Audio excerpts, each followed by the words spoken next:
बिस्मिल्लाहिर्रहमानिर्रहीम। शुरू अल्लाह के नाम से जो बड़ा मेहरबान नहायत रहम करने वाला है। अस्सलाम वालेकुम, वेलकम टू माय किचन। आज मैं आपसे शेयर करूंगी देगी आलू गोश्त की रेसिपी जो बहुत ही मज़ेदार बन के तैयार होगा।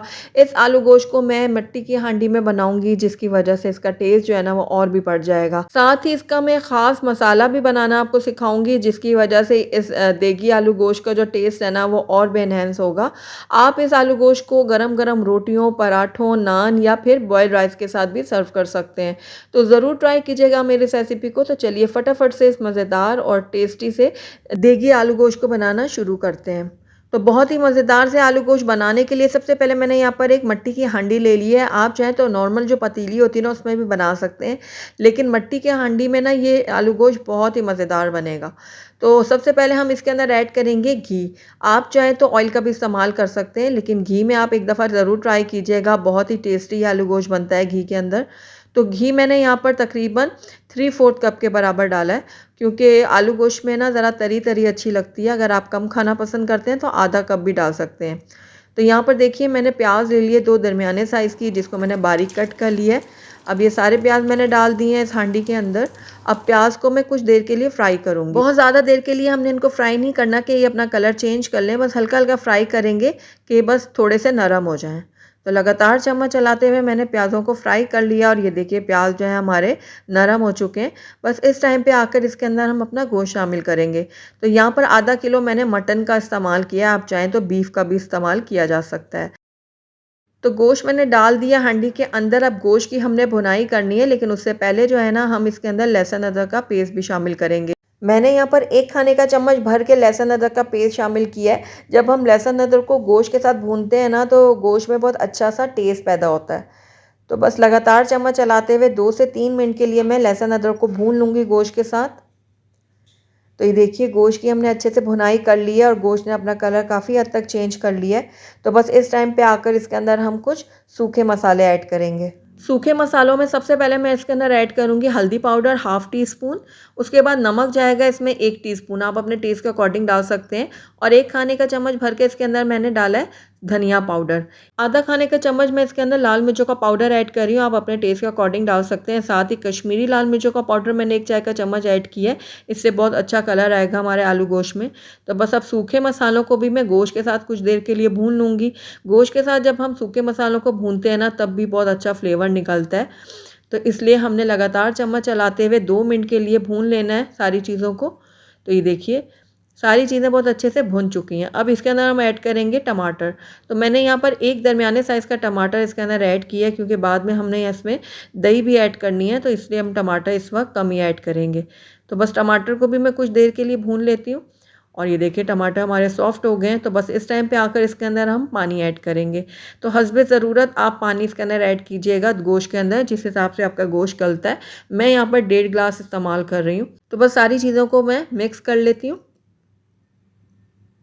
सारी चीज़ों को अच्छी तरह से मिक्स करने के बाद इसको मैं कवर करूँगी और हाई फ्लेम में इसको पकाऊँगी जब तक इसमें बॉयल नहीं आ जाता। जैसे ही बॉयल आएगा फ्लेम को मैं लो करूँगी और लो फ्लेम में मैं गोश्त को गलने तक पका लूँगी। तो जब तक हमारा गोश्त गलता है तब तक हम इसका एक ज़बरदस्त सा मसाला तैयार करेंगे, जिससे आलू गोश्त का जो टेस्ट है ना वो और भी एनहेंस होगा। तो सबसे पहले मैंने यहाँ पर 2 छोटे टुकड़े दालचीनी के लिए हैं, आधा टीस्पून लिया मैंने साबुत काली मिर्चों का, 2 फूल मैंने ले लिए हैं जावित्री के और 1 छोटा टुकड़ा मैंने जायफल का लिया है, 2 मैंने बड़ी इलायचियाँ ली हैं, 3-4 लौंग ले लिए हैं, 1 बादियान का फूल लिया है मैंने, 1 मैंने तेज़पात का पत्ता लिया और आधा खाना का चम्मच इसके अंदर मैंने लिया है सफ़ेद ज़ीरा साबुत। अब सारी चीज़ों को मैं अच्छी तरह से ग्राइंड कर लूँगी। तो ये देखिए सारी चीज़ों को मैंने बहुत अच्छी तरह से ग्राइंड कर लिया है और ये इसका एक पाउडर सा तैयार हो गया। इसको अब हम एक तरफ रख देते हैं और अब हम चलते हैं अपने गोश्त की तरफ। तो यहाँ पर देखिए गोश्त जो है हमारा अच्छे से पक चुका है। इसका जो पानी है वो भी ड्राई हो गया, ऑयल जो है वो सेपरेट हो गया है। ये देखिए मसाला भी हमारा बहुत अच्छी तरह से गल चुका है। मैं आपको चेक करवाती हूँ, ये देखिए।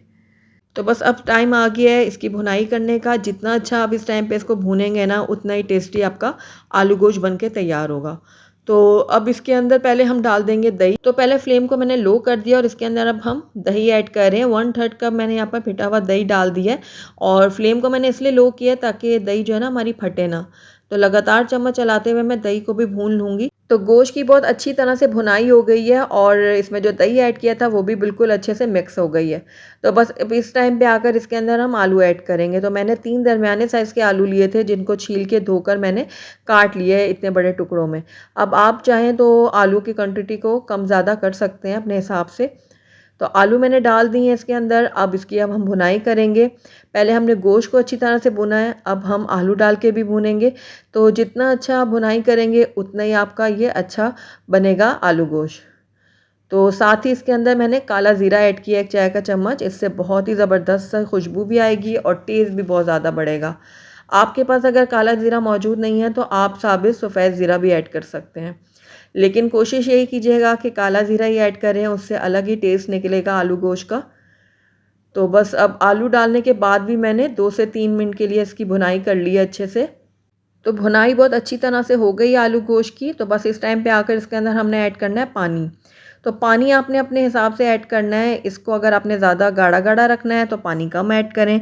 लेकिन अगर आपको थोड़ा-सा पतली कंसिस्टेंसी में रखना है तो पानी आप ज़्यादा ऐड कीजिएगा। लेकिन इस हिसाब से कीजिएगा कि आलू ने भी गलना है।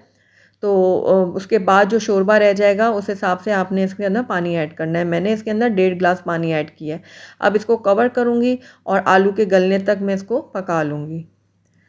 तो तकरीबन 5 से 6 मिनट हो गए आलूओं को पकते हुए मीडियम लो फ्लेम में। तो आइए इसको अब चेक करते हैं। तो ये देखिए शोरबा जो है ना बिल्कुल परफेक्ट रेडी हुआ है। इतना ही गाढ़ा मुझे शोरबा चाहिए, लेकिन अगर आपको ज़्यादा गाढ़ा चाहिए तो आप और भी इसको पका सकते हैं। तो अब आलू चेक कर लेते हैं। ये देखिए आलू भी बहुत अच्छी तरह से गल चुके हैं। तो बस हमारा जो ये आलू गोश्त है ना, देगी आलू गोश्त बिल्कुल परफेक्ट रेडी हो गया है। बहुत ही ज़बरदस्त सी खुशबू आ रही है इसमें से। तो नमक भी मैंने चेक कर लिया था, नमक भी बिल्कुल परफेक्ट है। तो बस इसके अंदर अब हम ऐड करेंगे साबित हरी मिर्चें, जिससे आलू गोश्त की जो खुशबू है ना वो और भी बढ़ जाएगी। उसके बाद इसके अंदर जाएगा बहुत सारा हरा धनिया कटा हुआ। तो बस इन दोनों चीज़ों को भी मैं अच्छी तरह से मिक्स कर लेती हूँ। मिक्स करने के बाद फ्लेम को मैं कर दूंगी बंद और उसके बाद जो हमने यहाँ पर एक पाउडर मसाला तैयार किया था ना खुशबूदार सा, वो इसके ऊपर डाल देंगे। 1 खाने का चम्मच इसके अंदर मैंने ये पाउडर मसाला डाल दिया। तो बस अब इसको मैं कवर करूँगी और कवर करके इसको 10 मिनट के लिए ऐसे ही छोड़ दूँगी। उसके बाद इसकी फ़ाइनल लुक मैं आपको चेक करवाऊँगी।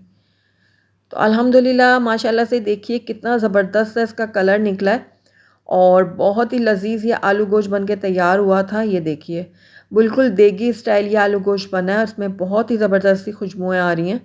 ये देखिए। तो बस आलू गोश्त हमारा बिल्कुल रेडी है। आइए इसको अब हम कर लेते हैं प्लेट आउट। अल्हम्दुलिल्लाह हमारा बहुत ही लज़ीज़, बहुत ही शानदार सा आलू गोश्त बन के तैयार है। बिल्कुल देगी स्टाइल में ये बनकर तैयार हुआ है और बहुत ही लज़ीज़ बना है। आप इसको गरम-गरम रोटियों, पराठों या फिर नान के साथ सर्व करें। इसके अलावा उबले हुए चावलों के साथ भी ये बहुत ही मज़ेदार लगेगा। तो ज़रूर ट्राई कीजिएगा मेरी इस रेसिपी को। अगर आपको मेरी रेसिपी पसंद आई है तो इसको लाइक ज़रूर कीजिएगा। फ्रेंड्स और फैमिली में इसको ज़्यादा से ज़्यादा शेयर कीजिएगा। और अगर आप पहली दफ़ा मेरे चैनल पर आएँ तो काइंडली इसको सब्सक्राइब भी कर दें, साथ ही बेल आइकन को भी प्रेस कर दें ताकि मेरी हर नई आने वाली वीडियो की नोटिफिकेशन सबसे पहले आप तक पहुंचे। और कमेंट करके मुझे ज़रूर बताइएगा कि आपको मेरी रेसिपी कैसी लगी। Thank you for watching. अल्लाह हाफिज़।